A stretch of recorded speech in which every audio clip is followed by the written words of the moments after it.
Hello students, welcome back. आज के इस वीडियो में हम लोग जो पार्ट 2 हम लोग का जो कर्णस्य दानवीरता था, ठीक है ना, चैप्टर 12, उसका हम लोग पार्ट 2 करने वाले हैं। ठीक है, तो वीडियो के लास्ट तक बने रहिए। उसके साथ साथ इसको आप लोग नोट डाउन भी कर लीजिएगा। ठीक है, तो हम लोग स्टार्ट करते हैं। कर्णस्य दानवीरता में कर्ण के कवच और कुंडल की विशेषता क्या थी? तो विशेषता यही था कि जब तक उसके शरीर पर कवच और कुंडल था तब तक उसको कोई मार नहीं सकता था। तो कर्ण का कवच और कुंडल जन्मजात था, यानी उसके जन्म के साथ ही था। जब जन्म हुआ तभी से उसके शरीर पर था। जब तक उसके पास कवच और कुंडल रहता, दुनिया का कोई भी शक्ति उसे मार नहीं सकती थी। कवच और कुंडल से वो अपने पिता सूर्य देव से प्राप्त थे, जो अभेद्य थे, जिसको भेदा नहीं जा सकता था।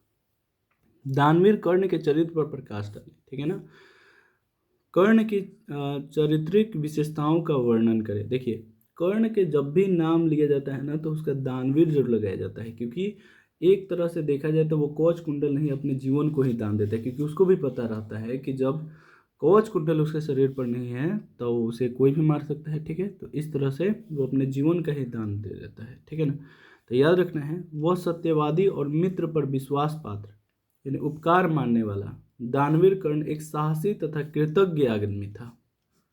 ठीक है, यहाँ करने के बाद यहाँ करना है। ठीक है, उसके बाद दुर्योधन द्वारा किए गए उपकार को वह कभी नहीं भूला। उसका कवच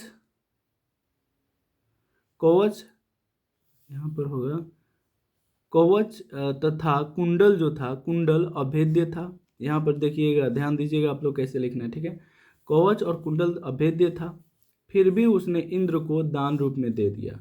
वह दानवीर था। कुरुक्षेत्र में वीर गति को पाकर वह भारतीय इतिहास में अमर हो गया। कर्ण कौन था एवं उसके जीवन से हमें क्या शिक्षा मिलती है? तो कर्ण जो था वो कुंती पुत्र था। कुंती पुत्र था और सूर्य का भी पुत्र था। महाभारत के युद्ध में उसने कौरव पक्ष से लड़ाई की थी। इस पाठ से हमें यह शिक्षा मिलती है कि दान ही मनुष्य का सर्वश्रेष्ठ गुण है, क्योंकि केवल दान ही स्थिर रहता है, उसके अलावा सब कुछ जो है नष्ट हो जाते हैं। शिक्षा समय परिवर्तन के साथ समाप्त हो जाती है, वृक्ष भी समय के साथ नष्ट हो जाते हैं। इतना ही नहीं, जलाशय भी सूखकर समाप्त हो जाते हैं। इसलिए कोई मोह किए बिना दान अवश्य करना चाहिए। ठीक है, दान ही मनुष्य मतलब जीवन का सबसे उत्तम और श्रेष्ठ मतलब गुण होता है। ठीक है ना, दानवीर कर्ण ने इंद्र को दान में क्या दिया? ठीक है, यह कर्णस्य दानवीरता पाठ के आधार पर दान की महत्ता को बताए। तो दानवीर कर्ण ने इंद्र को कवच और कुंडल दान में दे दिया। कर्ण को ज्ञात था कि यह कवच और कुंडल उसका प्राण रक्षक है, लेकिन दानी स्वभाव होने के कारण उसने इंद्र रूपी याचक, याचक मतलब जो मांगने वाला हो, को खाली लौटने नहीं दिया, फिर उसको दान दे दिया। कर्णस्य दानवीरता के आधार पर इंद्र की चारित्रिक विशेषताओं का उल्लेख करें। तो देखिए, इंद्र जो है स्वर्ग का राजा है, किंतु वह सदैव सशंकित रहते हैं कि उन्हें उसका पद छीन न ले। वह स्वार्थी तथा छली हैं।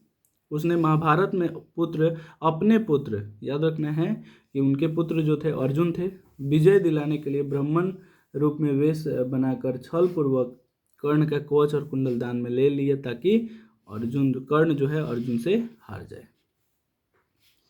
कर्णस्य दानवीरता पाठ कहाँ से उद्धत है और इसके विषय में क्या लिया गया है? तो याद रखना है कि ये कर्णस्य दानवीरता पाठ जो है भाष्य रचित कर्णभार नामक रूपक से उद्धत है। यह रूपक का कथात्मक महाभारत से लिया गया है।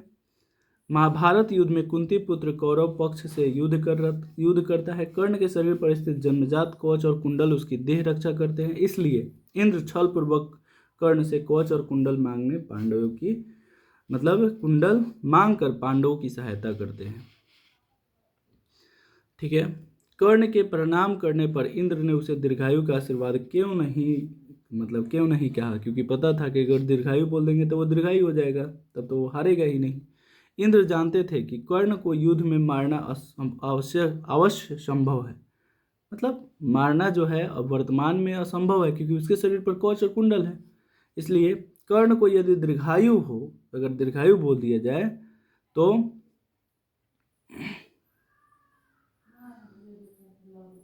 ठीक है ना, कर्ण को यदि दीर्घायु बोल देते वो, तो ने यह आशीर्वाद देते, तो कर्ण कि मृत्यु युद्ध में संभव नहीं थी। मतलब कर्ण को वे अगर आशीर्वाद दे देते कि दीर्घायु हो, तो कर्ण की तो मृत्यु युद्ध में संभव नहीं थी, वह दीर्घायु हो जाता। कुछ नहीं बोलने पर कर्ण उन्हें मूर्ख समझता, इसलिए इंद्र ने उसे दीर्घायु न होने का आशीर्वाद देकर सूर्य, चंद्र, हिमालय, समुद्र की तरह यशस्वी होने का आशीर्वाद दिया।